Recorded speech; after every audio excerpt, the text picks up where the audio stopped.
नमस्कार, मैं हूं देवांजलि मोइत्रा। रांची में जुमे को हुए प्रदर्शन में 2 लड़कों की गोली लगने से मौत हो गई। सहारनपुर और प्रयागराज में पत्थरबाजों से कई पुलिस वाले घायल हो गए। इसके साथ ही साथ कई और जगहों पर हिंसा, आगजनी और विरोध प्रदर्शन देखने को मिला। इसको लेकर देश की सबसे पुरानी संस्था और मुसलमानों की रहनुमाई करने वाली जमात उलेमाए हिंद के अध्यक्ष सुहैब कासमी भड़क गए और हिंसा पर उतारू भीड़ से तीखे सवाल पूछ डाले और कहा कि जब टीवी डिबेट में नुपुर शर्मा ने बयान दिया तब आप लोग कहां थे और क्या 15 दिन से सो रहे थे या पत्थरबाजी की रणनीति बना रहे थे। ये वाकया आज से 15 दिन पहले हुआ। 27 तारीख को जुमा आता है, पूरे देश में खामोशी है। 3 तारीख को फिर जुमा आया, फिर पूरे देश में खामोशी रहती है। मगर अचानक 15 दिन के बाद 10 जून को पूरे देश में एक ही अंदाज के पोस्टर, एक ही अंदाज के पंफलेट, एक ही अंदाज की लीड और एक ही अंदाज का धरना प्रदर्शन, उग्र प्रदर्शन शुरू हो गया। ये 15 दिन के बाद अचानक नबी की मोहब्बत का जाग जाना किसी एजेंडे का, किसी खुफिया एजेंडे का हिस्सा लगता है।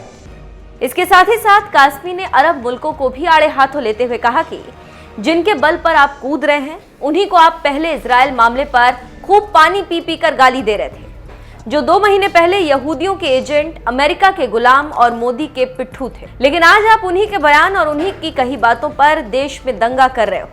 मैं दंगा करने वालों से पूछना चाहता हूं कि इनका स्टैंड क्या है। अयोध्या कमेटी के अगले दिन बन जाते हैं सीए आंदोलन के, उसके बाद 370 के डिफेंस में आ जाते हैं, कभी ये ज्ञानवापी के डिफेंस में आ जाते हैं, ट्रिपल तलाक को हराम और नाजायज भी कहते हैं और उसे बचाने के लिए भी आ जाते हैं। मैं इनको पूछना चाहता हूं कि ये देश को तोड़ना चाहते हैं या देश को जोड़ना चाहते हैं। तो आप समझ सकते हैं कि देश भर में हो रही हिंसा पर मौलाना भी मुसलमानों के खिलाफ है। यहाँ पर बुद्धिजीवियों का कहना है कि विरोध करना और हिंसा करना दोनों अलग अलग घटना है। किसी भी मुद्दे पर आप विरोध कर सकते हैं, लेकिन आप हिंसा का रास्ता नहीं अपना सकते, क्योंकि हिंसा किसी समस्या का हल नहीं है और इससे नुकसान के सिवाय और कुछ नहीं मिलता। वहीं कुछ लोगों का कहना है कि सरकार सोती रही और विवादित टिप्पणी पर काम नहीं किया। अगर समय रहते चेत जाते तो इतना बवाल नहीं होता। अगर सरकार आपकी बात नहीं सुन रही है तो आप कोर्ट जाएं और कोर्ट में अपनी बात रखें, कोर्ट एक्शन लेगा।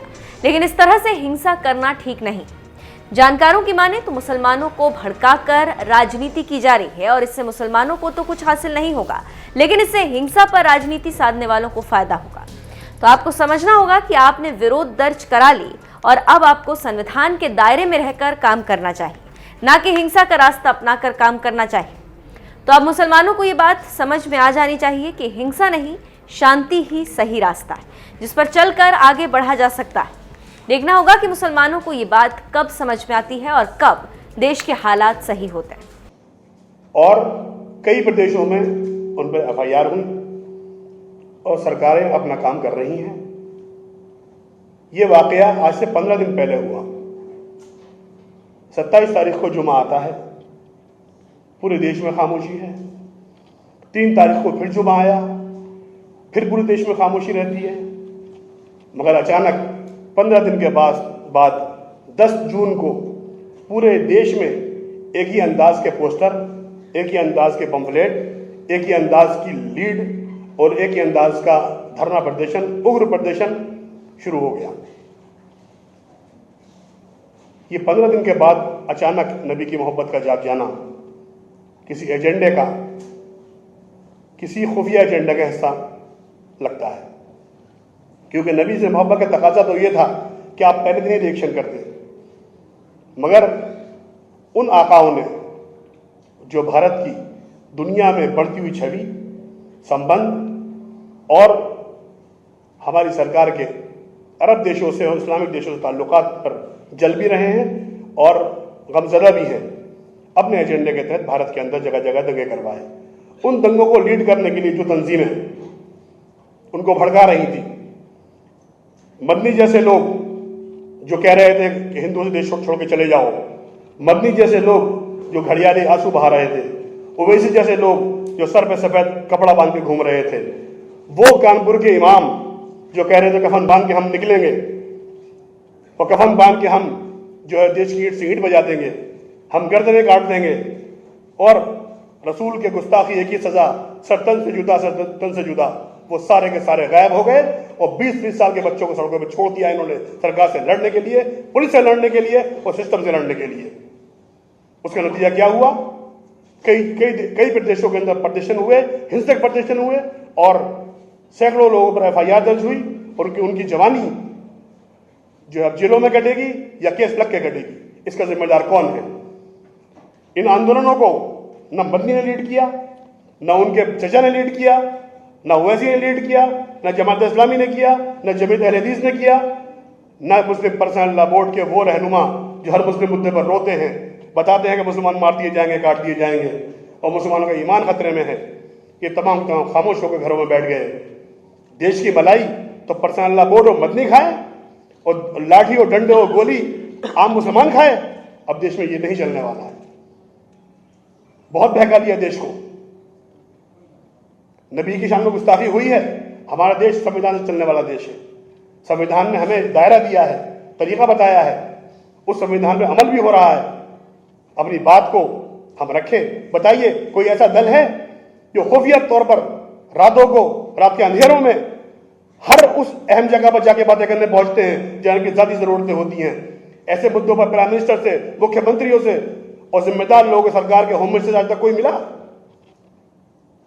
क्योंकि ये जानते हैं देश का मुसलमान मासूम है। इसको बता दिया गया है कि तुम्हारा ईमान खतरे में है और ईमान को हम बचाएंगे। हकीकत यह है, CA आंदोलन हो, NRC हो, अयोध्या विवाद हो, 3 तलाक हो, हर मुद्दे पर ये कौम के रहनुमा बन जाते हैं और कौम के नौजवानों को आगे करके अपने आप पीछे हट जाते हैं। इसलिए जमात उलमा हिंद ने फैसला किया कि हम किसी भी हिंसा के पक्ष में नहीं हैं। हम नहीं चाहते कि देश में हिंसा हो, क्योंकि इस्लाम का तकाजा है, इस्लाम में लिखा हुआ है, कुरान और हदीस के अंदर ये बात वाज़ेह तौर पर लिखी हुई है, वला तुल्कू बियदिकुम इला तहलुका। अपने आप को हलाकत में डालना कितना बड़ा जुर्म है। वतन से मोहब्बत जब आधा ईमान है, बार बार ये कहते हैं, तो अपने वतन के साथ ये करते हैं। बताइए कौन सी तंजीम मुसलमानों की ऐसी है देश के अंदर जो 135 करोड़ लोगों की बात करती है? सिर्फ 20 करोड़ लोगों की बात करना अपना फर्ज समझते हैं। आज अरब देशों को, दुनिया को दिखाना चाहते हैं कि भारत के अंदर मुसलमानों के साथ अन्याय हो रहा है। हकीकत यह है, अन्याय करने वाले भी यही हैं, लुटेरे भी यही हैं। वो शेर है, न जुल्म गोरों ने किया, न सितम कालों ने, मुझको बर्बाद कर दिया मेरे अमालों ने। आप हजरात एक हसास मुद्दे पर यहां जमा हैं। आज देश के उलमा हैं, केरला से मौलाना तशरीफ लाए हैं। केरला के अंदर कुछ दिन पहले कई किस्म की हिंसाएं हुई और वहां लोगों को मारा गया। उसके विरुद्ध भी हमने आवाज उठाई और उठाएंगे। जब हम देश में 125 करोड़ लोगों के साथ रहने का दावा और वादा करते हैं तो हर शहरी के लिए खड़ा होना हमारी जिम्मेदारी बनती है। इसलिए जमात उलमा हिंद का ये पक्ष है कि हम किसी भी किस्म की हिंसा को जायज करार नहीं दे सकते। आइंदा देश में अगर ऐसी हिंसा होती है तो जमात उलमा हिंद अपने पूरे दलबल के साथ निकलेगी और ऐसे लोगों का विरोध भी करेगी और चौराहों में इन्हें पकड़ेगी भी। इसे कौन जवाब मांगती है? वो 20 साल का बच्चा जो जेल चला गया, वो 20 साल का बच्चा जो जख्मी हो गया, उसका जिम्मेदार कौन है? कोई ग्रेजुएशन के अंदर पढ़ने वाला बच्चा था, कोई हाई स्कूल में पढ़ने वाला बच्चा था। उसकी जिम्मेदारी मुस्लिम तंजीमों को लेनी होगी और जवाब देना होगा। ये हमारा सवाल है इनसे